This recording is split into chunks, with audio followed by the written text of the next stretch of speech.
اے ہارون کی بہن، نہ تو تیرا باپ ہی برا آدمی تھا اور نہ تیری ماں ہی بدکار تھی۔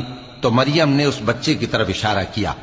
وہ بولے کہ ہم اس سے کہ گود کا بچہ ہے کیسے بات کریں؟ بچے نے کہا کہ میں اللہ کا بندہ ہوں، اس نے مجھے کتاب دی ہے اور نبی بنایا ہے، اور میں جہاں ہوں اور جس حال میں ہوں اس نے مجھے صاحب برکت بنایا ہے، اور جب تک زندہ ہوں مجھ کو نماز اور زکوٰۃ کا ارشاد فرمایا ہے، اور مجھے اپنی ماں کے ساتھ نیک سلوک کرنے والا بنایا ہے اور سرکش و بدبخت نہیں بنایا، اور جس دن میں پیدا ہوا اور جس دن مروں گا اور جس دن زندہ کر کے اٹھایا جاؤں گا مجھ پر سلام ہے۔ یہ مریم کے بیٹے عیسیٰ ہیں، اور یہ سچی بات ہے جس میں لوگ شک کرتے ہیں۔